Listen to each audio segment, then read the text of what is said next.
everyone, Emilie here again for the World Congress of Chiropractic Students. Sara is here with me as well. You will see her shortly in the video. Today was the end of the second day of the Global Festival of Action, a United Nations conference all about the global goals for sustainable development. So this is just another video update to let you know what we've been up to and what we've experienced.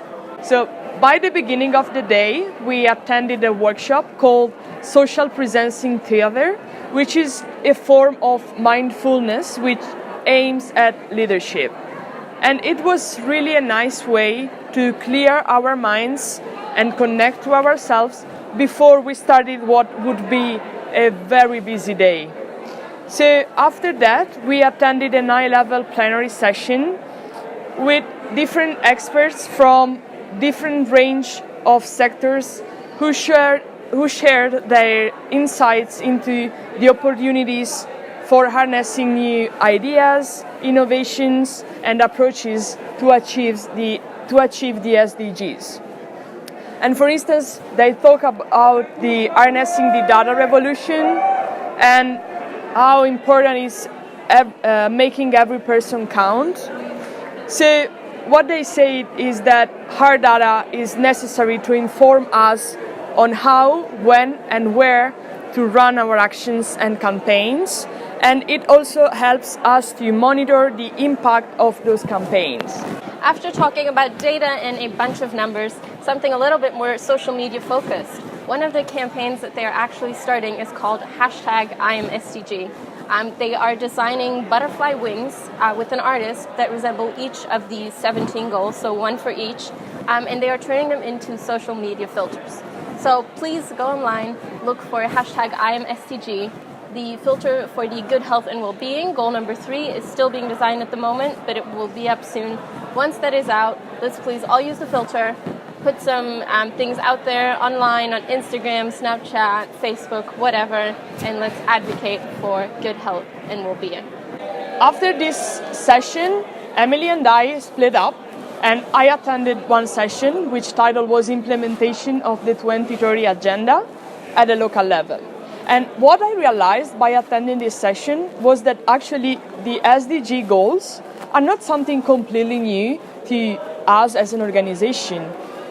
We are already doing things that fit in this campaign, and all of our chapters do community services and many other activities at a local level related to SDGs.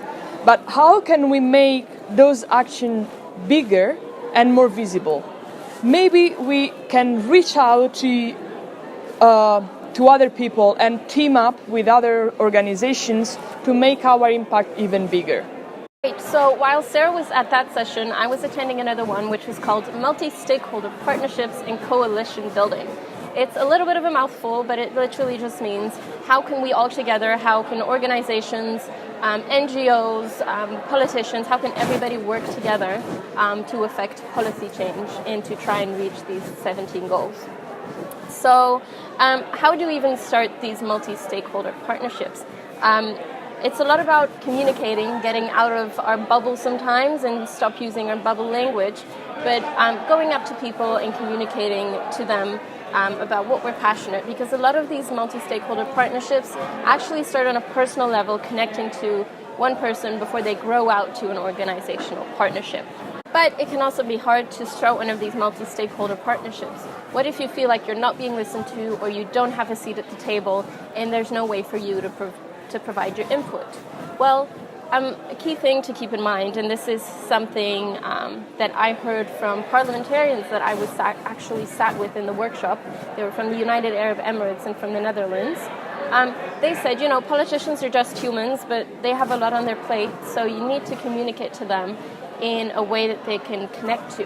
Why should they care about the cause that you have to bring, and why should they listen to you about this? Make it clear to them that it's something important, something they can care about, but also that you can be an instrument in how you can bring this project or this goal to life. And instead of talking to them about problems, try to talk to them about solutions. Be solution-oriented. It's a lot more positive. For them, it's a lot easier to listen to, especially if you already have a ready-made plan on how you want to execute this solution, because it will save them a lot of hassle, a lot of work, if you can already provide them with a plan on how to execute the solution that you have in mind to your problem. And finally, another important thing that we touched upon is these sustainable development goals. They cover a wide range of areas. They're global. They're adopted by so many countries.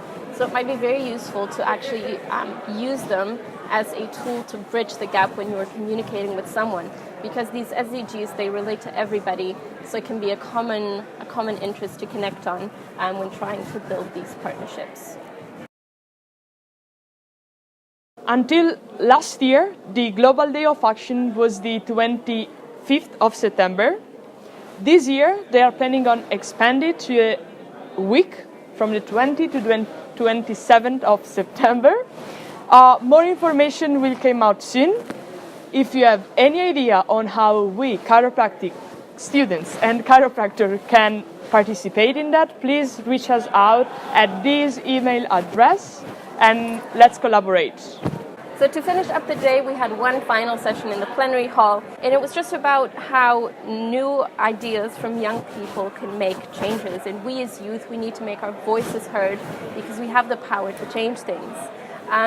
But in order for us to be heard and to be respected, we need to make sure that we know all the processes of the SDGs, know what your local government or organization is doing, and make it clear that you know what you're are talking about, so people have no choice but to take it seriously. Let's all make our voices heard. Okay, so this was it for today. Tomorrow is the final day. It'll only be a half day. And then the Global Festival of Action will be finished, so we'll get back to you with another update soon. Bye!